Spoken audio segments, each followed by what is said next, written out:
Welcome to Coffee with Janis and Karen. And we're out here on the porch. It feels so good. It does feel good, and it looks good. And y'all, she has this little thing. Isn't that cute? It wouldn't fit in. No, we can't fit all the decor in, so we just have to do with what we can. Yeah. But anyway, it's a really lovely place.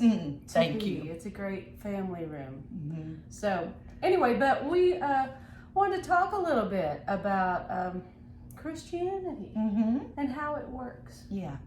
Now, growing up, I don't know, no way to know how many sermons we heard as children. Some the good, the bad, and the ugly. Right. Yes. But many, many good sermons from people who were legit. Yeah. Who lived what they preached. Oh, sure.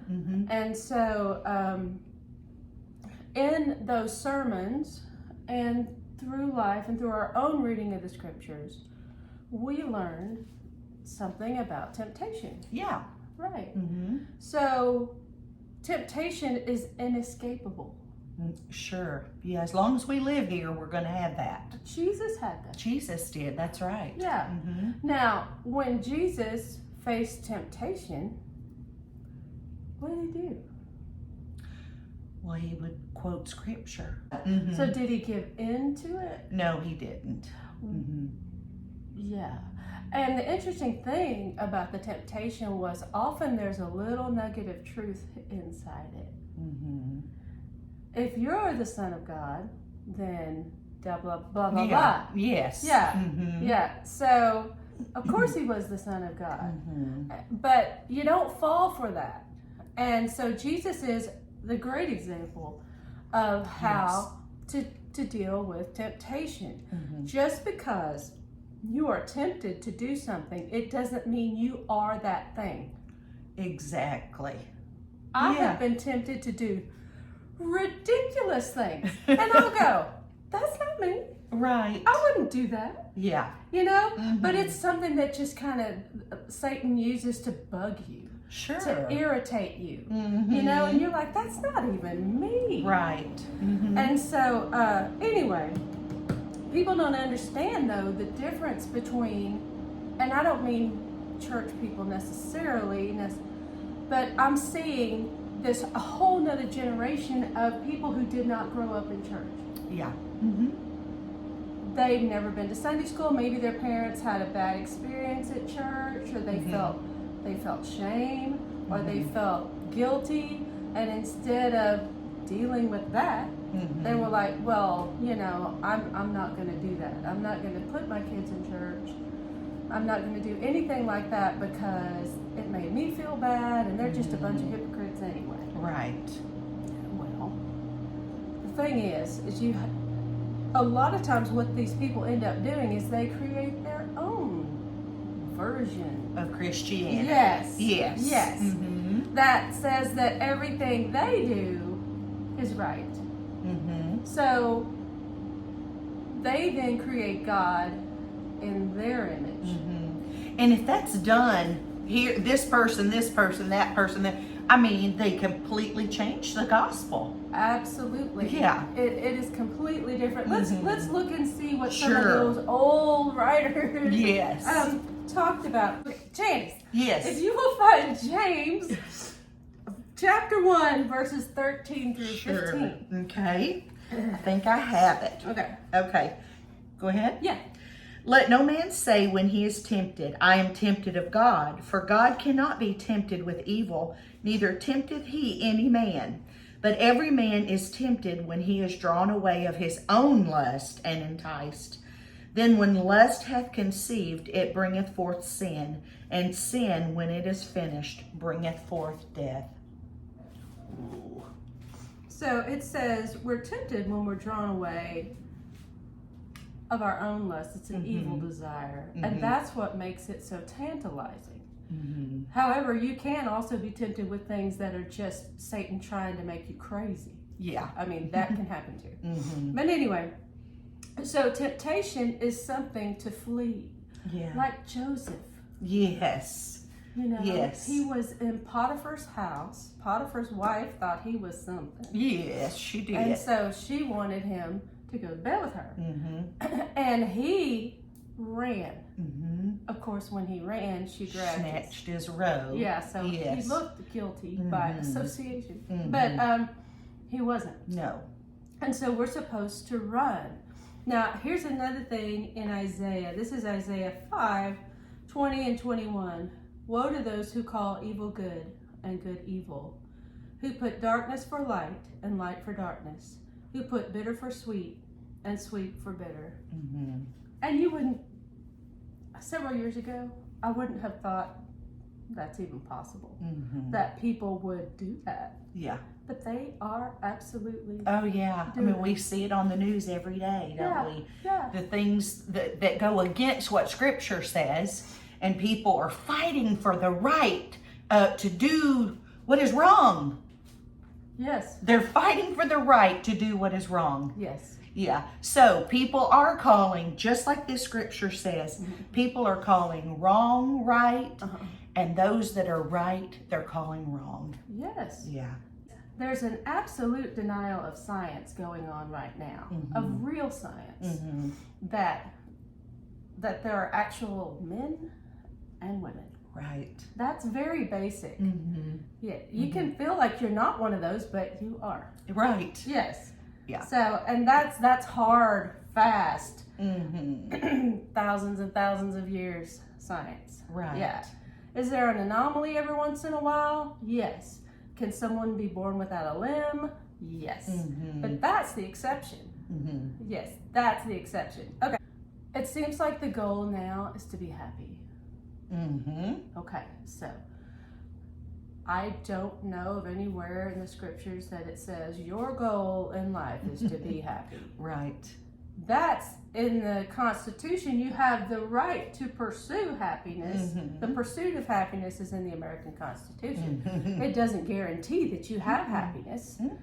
And a lot of people, they get married, let's say they get married young, they have a family, and then one of the spouses decides, I'm not happy. Mm-hmm. This must not be right. I Right. must have made the wrong decision. Mm-hmm. I think someone else is going to make me happy. Mm-hmm. Well, does the other spouse have a right to be happy then? Do the children have a right to be happy, or Right. just you? Mm-hmm. And I think that little lie, you have the right to be happy, is one of the biggest destructive lies. Yeah. Because it tears everything apart. Nowhere in scripture that I know of does it say that. It says you have the right to be a living sacrifice. No, Yes. a living sacrifice. Mm-hmm. God doesn't say, do this so you can be happy. He says, do this out of obedience to me. Yeah. We forgive not to make us happy. Right. We forgive because we are children of God. Yeah. And we have the power to do that. Yeah, yeah. Karen, you know that bumper sticker that says, if it feels good, do it? Yeah. Or, you know, Sorry, I hit the chair. or like you said, do what makes you happy. I see little memes about that all the time. You know, you have to do what makes you happy. Well, you live your life and you do want to be happy, Sure. but you aren't always happy. No. And buying something doesn't make you happy. Finding a different spouse does not make you happy. It's all for a season. Yes. Yeah. Yes. So, I mean, you know, these little flowers might make me feel good the day I buy them, and yes, I enjoy them, but they're going to get dusty and they're going to get old. Yeah. And they're going to be gross. And that's kind of like sin. It really is. It really is. Yes. It looks good at first. It feels good. And it feels good at first, but then that newness wears off. It does. And it gets ugly. So you're just Yeah. looking for your next high. Yeah. So Like you're that. looking again. Yeah. Yes. Mhm. Yeah. So if you are not happy, when you are alone with just yourself, between you and God, you're not going to be happy anywhere. No. It's all going to be a surface kind of thing. Mm-hmm. So that's what I'm seeing. That's what I'm seeing that's in so this good, world. Karen. It's invaded the church too. Yeah, it really has. It really has. Yeah, Yeah. Christians have adopted that idea. Yes. Yeah, Jesus is going to make me happy. Well, you know, there is a joy. Oh yeah. There is a joy in serving the Lord, but we aren't always happy. We have trials. The scripture tells us we're going to have tests. We're going to have trials. We're going to have sickness. We're going to have heartache. But we've got somebody to walk through it with us. That's the difference. That's the difference. Yeah, and we come out on the other side victorious. Yes. And able to help someone else now. And able to help someone else. Yes, that's right. Yeah. And the scripture says that Jesus learned obedience through the things he suffered. Yes. Yeah. Karen, he didn't have to do that. No.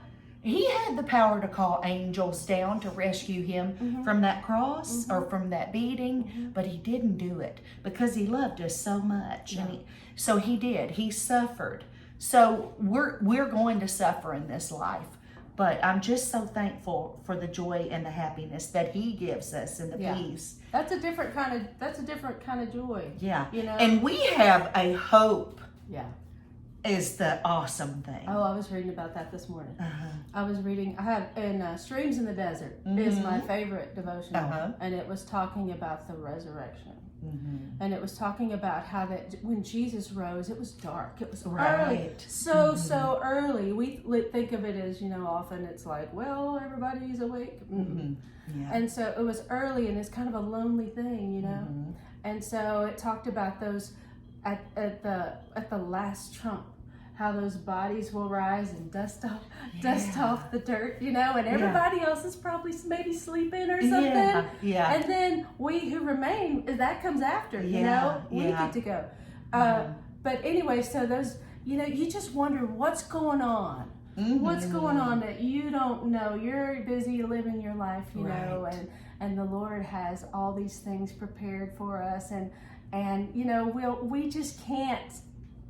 We're of the earth, earthly, and we can't grasp it. We can't. Yeah. Our minds don't comprehend. But we know that we have that blessed hope that even if in this life we suffer, we die. Yeah. We have that blessed hope. Yes. Of being with Jesus eternally. So. And it's easy for that to just seem like a fairy tale. Oh yeah.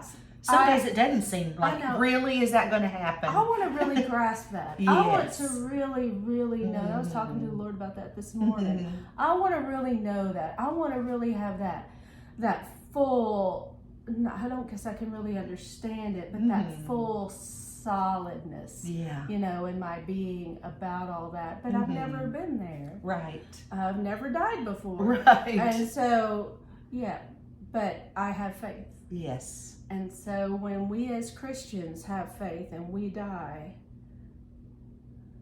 that's not the end. No. Yeah. But anyway, we were talking about temptation and we got off. How'd we get on that? On this. Yeah. Well, I mean, that's hope. So much hope. Yes. And people are going, I'm watching these people, they do all these things. They look in all these paths to try to fix they know something's wrong with them, so let me try this. Yeah. Well, that didn't do it. Well, let me try it. Well, it's maybe because I didn't, you know, do the whole thing, do the whole way. Or I had the wrong partner or something like that. No. Yeah. So this was Coffee with Janis and Karen talking about temptation and that blessed hope.